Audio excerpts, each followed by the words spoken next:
ആ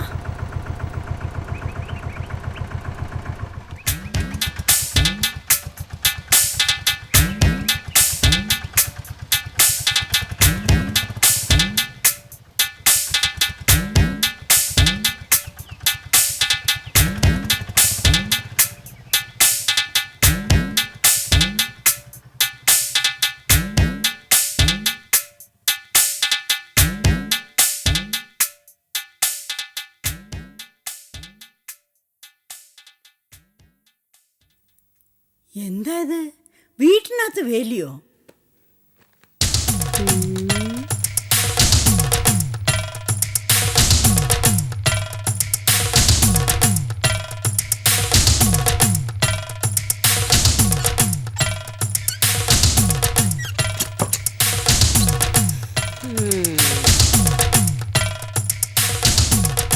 അല്ല, ഈ വേലി അതെ, വീട് രണ്ടായി ഭാഗിച്ചു. ഏ സുകുമാരൻ മുതലാളിയെ കാണാൻ വരുന്നവര് വേലിക്ക് ഇപ്പുറത്ത്, സുശീലയെ കാണാൻ വരുന്നവര് വേലിക്ക് അപ്പുറത്ത്. നിങ്ങൾ ആരാ? എന്തു വേണം? ആരാ കാണേണ്ടത്? മുതലാളിയെ കാണാനാണെങ്കിൽ ഇന്ന് ബുദ്ധിമുട്ടാ, പോയിട്ട് നാളെയോ മറ്റന്നാളോ വരൂ. സുശീല, ഈ വീട് വാടകയ്ക്ക് കൊടുത്ത കാര്യം ഞാൻ അറിഞ്ഞില്ല. ഏത് മുതലാളിയാ കരുണാലയം വാടകയ്ക്ക് എടുത്തത്? ഞങ്ങൾ വാടകക്കാരല്ല, ഉടമസ്ഥരാണ്.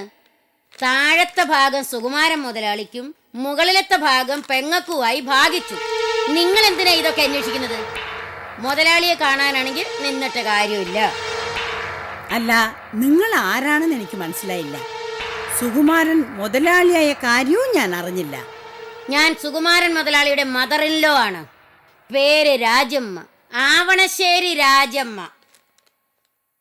സുശീലയെ ഒന്ന് കാണാൻ സാധിക്കുമോ?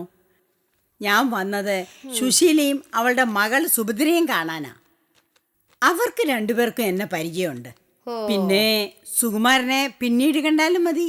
സുകുമാരനല്ല, സുകുമാരൻ മുതലാളി. അതെ അതെ, സുകുമാരൻ മുതലാളിയെ പിന്നെ കണ്ടാ മതി. ഞാൻ പറഞ്ഞില്ലേ, മുകൾ ഭാഗമാണ് സുശീലയ്ക്ക് കൊടുത്തിരിക്കുന്നതെന്ന്. ഭാഗം നടന്നതിന് ശേഷം ഞാൻ അവരുടെ കാര്യമേ അന്വേഷിക്കാറില്ല. സുശീലയെ കാണാൻ വന്നതാണെങ്കിൽ നിങ്ങളുടെ സ്ഥാനം വേലിക്ക് അപ്പുറത്ത്. എഴുന്നേരടേ. അല്ലേ, ഇത് നല്ല കൂത്ത്. എന്റെ വീട്ടിൽ വന്ന് എന്നോട് എഴുന്നേൽക്കാൻ പറയുന്നു. സുശീലയെ കാണണമെങ്കിൽ പടി കയറി മേളിലോട്ട് പോയാ മതി. അമ്മയും മോളും ഞങ്ങളെ പറ്റി കൊതിയും നോണിയും പറഞ്ഞ് അവരെങ്ങാനും ഇരിപ്പുണ്ടാവും. എണിക്കടി, നിന്നോടല്ലേ എഴുന്നേക്കാൻ പറഞ്ഞത്? എണിക്കടി. നിന്റെ ഇരിപ്പ് കണ്ടല്ലേ കരുണാലയം നിനക്ക് ശീതനായിട്ട് കിട്ടിയാണെന്ന് തോന്നുമല്ലോ. എടീ, നീ എന്നെ അടിച്ചു അല്ലേ? ഈ രാജമ്മയുടെ വിശ്വരൂപം നീ കണ്ടിട്ടില്ല. നിന്നെ ഞാൻ ഒരു വിശ്വരൂപം. അയ്യോ, എന്റെ സുകുമാരൻ മുതലാളി ഓടി വരണേ. മര്യാദക്ക് നീ തന്നെ ഈ വേലി മുറ്റത്തേക്ക് എടുത്ത് കളയണം. അയ്യോ, ഞാൻ തനിച്ച് പൊക്കിയ പൊങ്ങല്ല. അയ്യോ, നിന്റെ മുതലാളിയെ കൂടെ വിളിക്ക്. രണ്ടുപേരും കൂടെ ചേർന്ന് പൊക്കിയാ പൊങ്ങും. അയ്യോ, ഇതാ ഒരു പെണ്ണുപിള്ള വന്നെ അടിച്ച് ഭ്രാന്തിയാണെന്നാ തോന്നുന്നത്. അല്ലെങ്കിൽ സുശീലി സുഭദ്രി വാടകയ്ക്ക് എടുത്ത പെൺകുണ്ടയായിരിക്കും. അയ്യോ, എന്തൊരു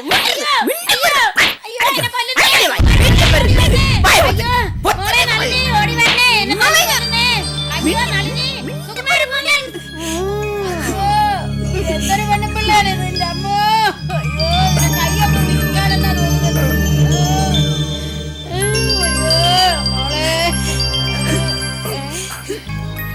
എന്ത് ചേട്ടത്തി?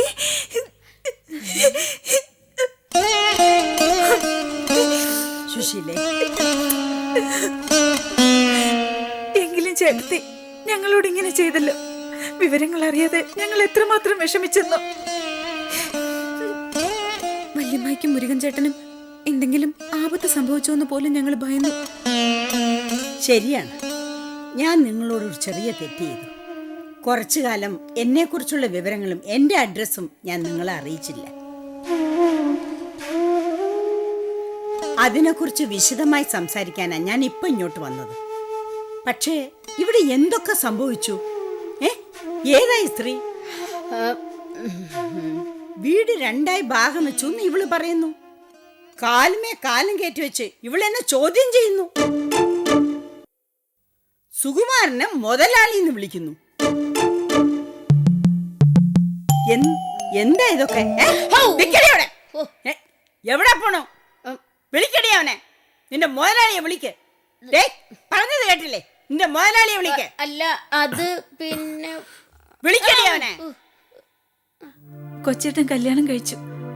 കല്യാണാലോചനയെ കുറിച്ച് പറഞ്ഞ അനുവാദം വാങ്ങാൻ ഞാനും സുഭദ്രയും കോയമ്പത്തൂരിലെ വീട്ടിൽ വന്നു. ബാലുവിന്റെ ഫ്രണ്ട്സ് അവിടെ കുടിച്ച് മതിച്ചിരിക്കുകയായിരുന്നു. അവരിൽ നിന്ന് ഞങ്ങളെ രക്ഷപ്പെട്ടത് ഇബ്രാഹിം കുട്ടിയുടെ മുൻകരുതൽ കൊണ്ട് മാത്രമാണ്. ചേട്ടത്തിയുടെ വിവരം കിട്ടാത്തതുകൊണ്ട് കല്യാണം മാറ്റിവെക്കാൻ ഞങ്ങൾ തീരുമാനിച്ചു. അപ്പൊ ഈ സ്ത്രീ വന്ന് ബഹളം ഉണ്ടാക്കി. അങ്ങനെ ഗത്യന്തരമില്ലാതെ ഞങ്ങൾ കല്യാണം നടത്തി. ഇത് കൊച്ചേട്ടന്റെ ഭാര്യ നളിനി, ഇത് രാജമ്മ, നളിനിയുടെ അമ്മ. ഈ കുടുംബത്തിൽ കയറി വന്ന് സർവ്വ കുഴപ്പങ്ങൾ ഉണ്ടാക്കിയത് ഈ സ്ത്രീ ഒരുത്തിയ. കരുണാകരൻ മുതലാളിക്ക് ശേഷം വീട്ടുകാരും നാട്ടുകാരും നിങ്ങളെയാണ് മുതലാളി എന്ന് വിളിക്കേണ്ടത്. സുകുമാരൻ മുതലാളിയെ സ്വന്തം പെങ്ങളും മകളും വേലക്കാരനായാണ് കരുതുന്നത്. വീട്ടുകാര് ബഹുമാനിച്ചില്ലെങ്കിൽ നാട്ടുകാര് ബഹുമാനിക്കൂ എന്നൊക്കെ ചോദിച്ച് കൊച്ചമ്മാവന്റെ മനസ്സാകെ മാറ്റിമറിച്ചു. ഒരു ദിവസം ഇവരുടെ പ്രേരണയിൽ കൊച്ചമ്മാവൻ എന്നെ അടിച്ചു. വീണ്ടും അടിക്കാൻ കൈയോങ്ങിയപ്പോ അമ്മ തടഞ്ഞു. അങ്ങനെയാ കൊച്ചമ്മാവന്റെ സ്വത്ത് കൊച്ചമ്മാവന് തന്നെ തിരിച്ചു കൊടുക്കാൻ അമ്മ തീരുമാനിച്ചത്. പക്ഷെ വക്കീൽ തരകൻ സാർ തടസ്സം പറഞ്ഞു. അങ്ങനെയാ തൽക്കാലത്തേക്ക് ഈ അറേഞ്ച്മെന്റ്സ് ഉണ്ടാക്കിയത്. മോളിൽ ഞങ്ങളും താഴെ ഇവരും താമസിക്കുന്നു. എന്റെ അമ്മ ഒരുപാട് തെറ്റുകൾ ചെയ്തു. അതിലൊന്നും എനിക്കൊരു പങ്കുമില്ല. അമ്മയോട് ഇവിടെ വന്ന് താമസിക്കരുതെന്ന് ഞാൻ പറഞ്ഞതാ.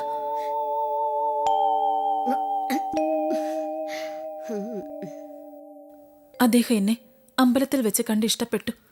പക്ഷെ ഞാൻ പരമാവധി ഒഴിഞ്ഞു മാറുകയായിരുന്നു. സുശീല ചേച്ചിയെ സുഭദ്രയും നിർബന്ധിച്ചതുകൊണ്ട് മാത്രമാണ് ഞാൻ ഈ വിവാഹത്തിന് മനസ്സില്ലാ മനസ്സോടെ സമ്മതിച്ചത്. അല്ലാതെ സ്വത്തിന് വേണ്ടിയോ മുതലാളിയുടെ ഭാര്യ പദവിക്ക് വേണ്ടിയോ അല്ല. നിന്റെ അമ്മയുടെ പെരുമാറ്റം അതിരുകിടന്നപ്പോ എന്തുകൊണ്ട് നീ അവരെ നിയന്ത്രിച്ചില്ല? അവരെ തിരിച്ച് നിങ്ങളുടെ വീട്ടിലേക്ക് പറഞ്ഞയച്ചില്ല? ആർക്കും നിയന്ത്രിക്കാൻ കഴിയാത്ത സ്വഭാവമാണ് എന്റെ അമ്മയുടേത്. എന്റെ വിധി. ഞാൻ ആ വയറ്റിൽ ജനിച്ചു പോയി. എന്നിട്ട് 5 മിനിറ്റിൽ ഞാൻ നിന്റെ അമ്മയെ നിയന്ത്രിച്ചല്ലോ. അത് പിന്നെ എനിക്ക് തിരിച്ചു ചെല്ലാൻ അറിയാഞ്ഞിട്ടൊന്നല്ല. ഇന്നല്ലെങ്കിൽ എന്നെങ്കിലും ഒരിക്കൽ എനിക്ക് കിട്ടിയ അടി ഞാൻ തിരിച്ചു തന്നിരിക്കും. അങ്ങനെ മാറ്റി വെക്കണ്ട. കണക്ക് ഉടനെ തന്നെ തീർക്കുന്ന സ്വഭാവമാ എന്റേത്. എന്നെ തിരിച്ചടിക്കടി. നിന്റെ ധൈര്യം ഞാനൊന്ന് കാണട്ടെ. അടിക്കടി. അയ്യോ സുകുമാരൻ മുതലാളി, ഓടി വന്ന് എന്നെ രക്ഷിക്ക്. മുതലാളി ഒരാണാണെങ്കിൽ ഇറങ്ങി വന്ന് ഈ പട്ടത്തിൽ സൂക്കോട. വിളിക്കടി, വിളിക്കടി നിന്റെ ഭർത്താവിനെ. എത്ര നേരം ഒളിച്ചിരിക്കും? വിളിക്കടി അവനെ. എടാ സുമാര, സുമാര, മര്യാദയ്ക്ക് വാടാ വെളിയില്. വാടാ ഇങ്ങോട്ട്. എടാ ഇപ്പുറത്ത് വാടാ. നീ എന്നാടാ മുതലാളിയായത്?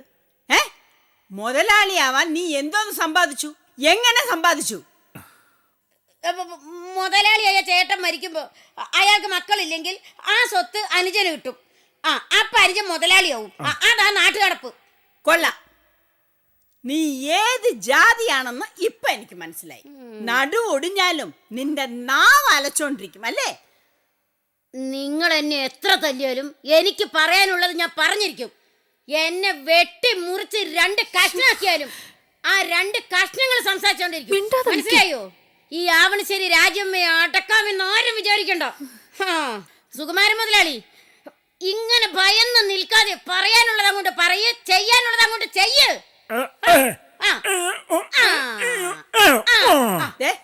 എന്താണ് ഇവൻ പറയുന്നത്?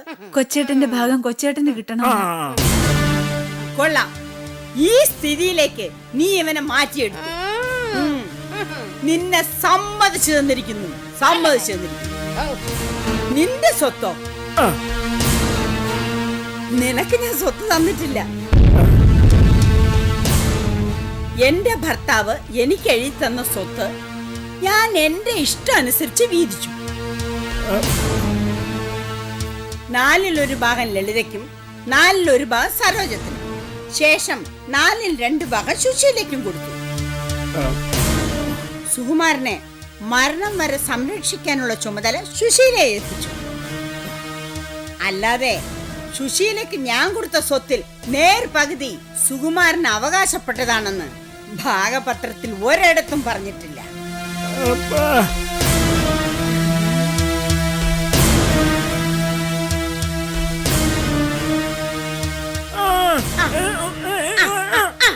അങ്ങനെ ഇറങ്ങടാ പുറത്ത്, ഇറങ്ങാൻ.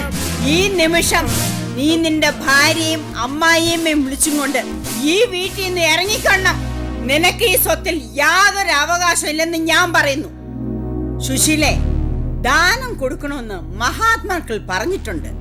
അവര് തന്നെ മറ്റൊന്നും കൂടി പറഞ്ഞിട്ടുണ്ട്, പാത്രം അറിഞ്ഞേ ദാനം ചെയ്യാവൂന്ന്. 2 പ്രാവശ്യം എന്റെ മകളെയും വിളിച്ച് ഞാൻ ഈ വീട്ടിൽ നിന്ന് ഇറങ്ങിയതാ. 1 പ്രാവശ്യം അമ്മയെ പിടിച്ച് വലിച്ച് റോഡിൽ കൊണ്ടുപോയി ഗേറ്റും അടച്ചു. 2 പ്രാവശ്യം എന്നെ തടഞ്ഞു നിർത്തിയത് സുശീല ചേച്ചിയാ. നനഞ്ഞിടം കുഴിക്കുന്നവരെ സഹായിച്ചാൽ അവര് വീണ്ടും കുഴിച്ചുകൊണ്ടേയിരിക്കും. സുകുമാരനെ സംരക്ഷിക്കാനുള്ള ചുമതലയെ നിനക്കുള്ളൂ. അവൻ കല്യാണം കഴിച്ച സ്ഥിതിക്ക് അവന്റെ ഭാര്യയെ കൂടെ സംരക്ഷിക്കണം.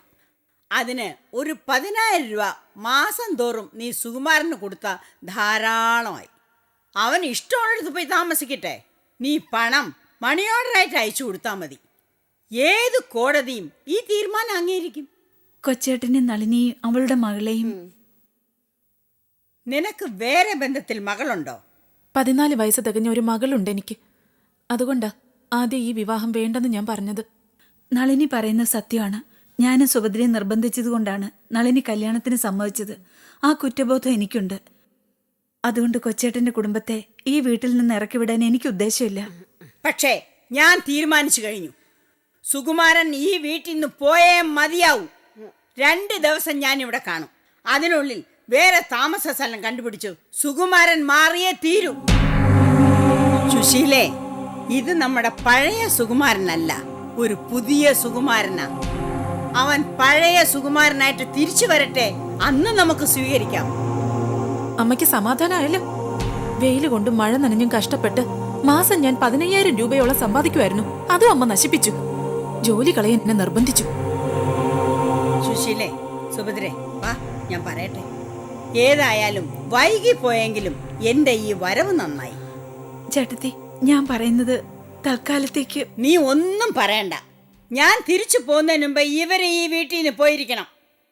പോയില്ലെങ്കിൽ ഞാൻ അഡ്വക്കേറ്റ് തരകനെ വിളിച്ച് വേറെ ഏർപ്പാടി. വേണ്ട, ഞാനും എന്റെ മോളും നാളെ തന്നെ ഇവിടുന്ന് ഇറങ്ങിയിരിക്കും. വാ.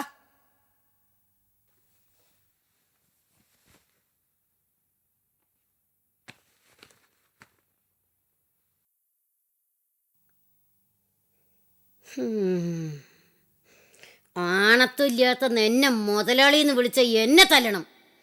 വന്ന പാടെ ഒരു ചവിട്ട് കൊടുത്ത് ആ പട്ടത്തിയെ താഴെ ഇട്ടിരുന്നെങ്കിൽ അവൾ ഇത്ര ആളാവുമായിരുന്നോ? സ്വത്തില്ലെങ്കിൽ നീ എങ്ങനെയാ മുതലാളിയാവുക? സ്വത്തില്ലാത്ത വെറും പൊട്ടനെ എനിക്കും വേണ്ട, എന്റെ മോക്കും വേണ്ട. ഒരു മയലാളി.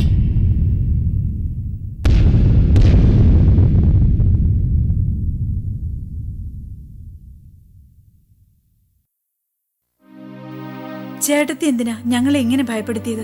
വിവരങ്ങൾ അറിയാതെ ഞങ്ങൾ എത്രമാത്രം വിഷമിച്ചു. അനാഥരായി തീർന്ന ഞങ്ങൾക്ക് ഒരു പുതിയ ജീവിതം തന്നത് ചേട്ടത്തിയല്ലേ? അപ്പോ ചേട്ടത്തിക്കൊരു കഷ്ടകാലം വരുമ്പോ ഞങ്ങൾ അറിയാതിരിക്കുന്നത് ശരിയാണോ? ഏത് കഷ്ടതയിലും പിടിച്ചു നിൽക്കാനുള്ള ശക്തി ഈശ്വരൻ എനിക്ക് തന്നിട്ടുണ്ട്. പക്ഷേ പെട്ടെന്ന് തളർന്നു പോകുന്ന സ്വഭാവമാണ് നിന്റേത്. ഞാൻ കോയമ്പത്തൂരും ബാംഗ്ലൂരിലുള്ള വീടുകളും കോടികളുടെ ആസ്തിയുള്ള കമ്പനിയും ബാലുവിന് വിട്ടുകൊടുത്തിട്ട് എന്റെ ആഭരണങ്ങൾ പോലും എടുക്കാതെ എല്ലാ ഭൗതിക സുഖങ്ങളും ഉപേക്ഷിച്ചിട്ട് റോഡിൽ ഇറങ്ങുകയായിരുന്നു. ആ വിവരം നീ അറിഞ്ഞാൽ നീ എടുക്കുന്ന തീരുമാനം എന്തായിരിക്കും എനിക്കറിയാം. ഞാൻ നിനക്ക് എഴുതി തന്ന ഈ വീടും മറ്റും എനിക്ക് തിരിച്ചെഴുതി തരാൻ നീ തയ്യാറാവും. എന്നോട് ഇവിടെ വന്ന് താമസിക്കാൻ നിർബന്ധിക്കും. സംശയം എന്താ? ഞങ്ങൾ അങ്ങനെ തന്നെ ചെയ്യുമായിരുന്നു. അതുകൊണ്ട് തന്നെയാ ഞാൻ എന്റെ ജീവിതത്തിൽ വന്ന മാറ്റം നിങ്ങളെ അറിയിക്കാതിരുന്നത്. നിനക്ക് തന്ന സ്വത്തിൽ നിന്നും ഒരംശം പോലും തിരിച്ചു വാങ്ങാൻ ഞാനോ എന്റെ മോനോ തയ്യാറാവില്ല. പിന്നെ സുകുമാരന് സ്വത്ത് കൊടുക്കരുതെന്ന് പറഞ്ഞത് അതൊരു നാടകമായിരുന്നു. സുകുമാരൻ ഒരു പാഠം പഠിക്കണം. മദ്യം കുടിച്ച കൊരങ്ങനെ പോലെയാ സുകുമാരൻ ഇപ്പൊ പെരുമാറുന്നത്. ആ വൃത്തികെട്ട സ്ത്രീയുടെ കയ്യിലിരിക്കുന്ന ചട്ടുകമായി അവൻ അതപ്പതിച്ചാൽ അവസാന കാലത്ത് അവൻ തെരുവിൽ നടന്ന് തെണ്ടേണ്ടി വരും. തൽക്കാലം അവൻ ഭാര്യയും കൊണ്ട് മാറി താമസിക്കട്ടെ. മാസ ചെലവിന് 10,000 15,000 നീ അവന് കൊടുക്കണം. അത്രേ ഉള്ളൂ.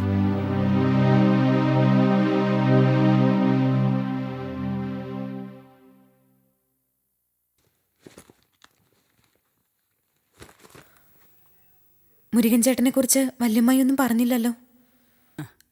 അവനൊരു ചെറിയ ജോലിയുണ്ട് എറണാകുളത്ത്. ആർട്ടിസ്റ്റ് RK മേനോന്റെ ന്യൂ വിഷൻ എന്ന് പറഞ്ഞ കമ്പനിയിൽ. ഞാനിപ്പോ അവന്റെ കൂടെയാണ് താമസം. വല്യമ്മായി ഇങ്ങോട്ട് പുറപ്പെടുമ്പോ കൂടെ വരണമെന്ന് മുരുകൻ ചേട്ടൻ പറഞ്ഞില്ലേ? ഇല്ല മോളെ, അവന് ഓഫീസിൽ പിടിപ്പത് ജോലിയുണ്ട്. കൂടാതെ അവനിപ്പോ കമ്പ്യൂട്ടർ ഗ്രാഫിക്സും പഠിക്കുന്നുണ്ട്.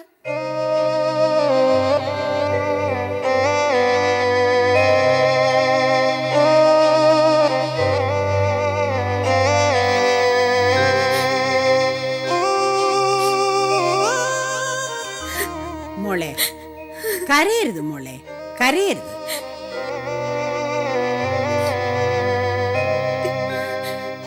വളരെ പ്രധാനപ്പെട്ട ഒരു പ്രശ്നം അവതരിപ്പിക്കാനാണ് ഞാനിപ്പോ ഇങ്ങോട്ട് വന്നത്.